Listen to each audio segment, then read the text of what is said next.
Hello guys, what is going on? Alex here and welcome back to another video. As you guys can see, or you probably might not be able to tell, I'm here at the Alan Higgs Centre, the Coventry City Academy base.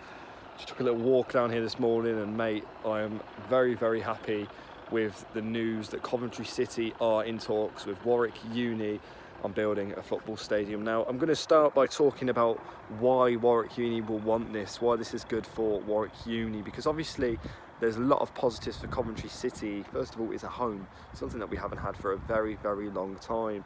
And secondly, it's somewhere we can play football and, you know, a bit of normality. You know, we're not going to be looking at, I don't know, where we'll be playing next season. No uncertainty on that note. Also, if we're at our own ground, it's at Warwick Uni, which is in Coventry for the people outside of Coventry. Don't worry, it's not like really far. Warwick Uni is actually in Coventry, but Warwick it's complex. I don't know. I really don't know.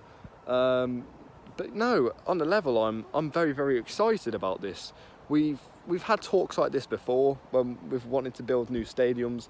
Majority of them have been false dawns. Majority of them have been, you know, put in the Telegraph this new big stadium design, and look, I don't care what our stadium looks like, as long as it's not a joke, as long as it's I can't really say it's going to be a proper football ground, because is there even a proper football ground that's been built in the past 30 years? I mean, the Den is probably the nearest thing to it.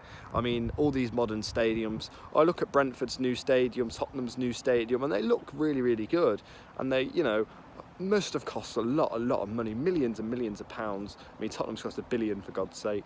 But at the end of the day, it's a stadium, you know, it could be exactly the same, and it's nothing unique. Tottenham's ground is unique because the beers fill up quick, and they've got the highest, you know, most modern stand, which will be overtook in 5 years by another team, probably Chelsea. I mean, I don't know where they're going to get the room at Stamford Bridge, but I don't know where they got the room at White Hart Lane. Anyway, talks at Warwick Uni. I've said why would it be good for Warwick Uni. I've said over 2 minutes why, not even mentioned why. First of all, Warwick Uni is mainly a sports uni from what I see. They've got a lot of sports pitches. They've got a place called Cryfield Pavilion, which is a really good sports facility. They host Coventry United youth setup, and also all the Warwick Uni football teams. I went down there probably around about a year ago, and they've got really good quality pitches. Not as good as our academy ones here that are better than the Rico pitch, but they've got really good facilities over there for sports, and building a stadium will not only entice a fan base in the people from Warwick University. I mean, Loughborough University playing the 9th tier of English football, and the majority of people that go to their games are people at the uni. So think if they had Warwick Uni had a team in the top 2, I'm going to say top 3 tiers, League 1 to the Premier League. If we were playing in you know, a good league, doing well, we're going to bring in more fans. It's going to bring in more revenue, not only for the club but for Warwick Uni. I mean, it could be an attraction to the university itself, and also looking at it this way, it's going to bring more people to the area of Warwick Uni, because obviously if we're going down there, I know there's probably not a lot of pubs. There's a few really good proper Coventry City pubs down in Tile Hill, kind of around there, which is decent. I mean, transport may be an issue, but I mean, look, it's Coventry City playing in Coventry at a stadium of their own. Hopefully we don't sell it. And I mean, it would be brilliant if we were to say to Coventry Rugby Club, hey, let's ground share here. I mean, that's probably me being a bit too ambitious, and people go, we don't want a rubbish pitch. I mean, like, everyone seems to think that they're, you know, what's the word, experts on pitches. Now, what does this mean short term? Obviously a stadium could take years to build. This could take from 2 to 3 years to probably 10 years. I'm thinking if we were to build this stadium in 5 years time, we could set up a 5-year deal at the Rico, and that's us playing in Coventry. And will I miss the Rico? Yes. I mean, I think I've said this many times.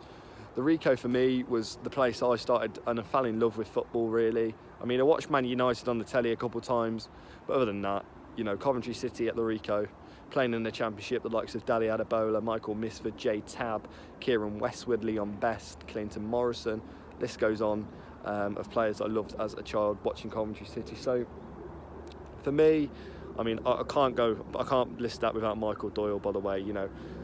But for me, a move to a new ground, I don't care what it looks like. I don't care how big. I think it'll be decent, probably 23,000. But as long as it's accessible, as long as it's somewhere for us to play. I mean, by accessible, I mean as long as it's not in an industrial estate like Wickham's ground. Very, very exciting times for Coventry City. If you've enjoyed this video, do leave a like, subscribe to the channel if you're new, massively appreciated. And yeah, I'll see you guys in a bit. Goodbye.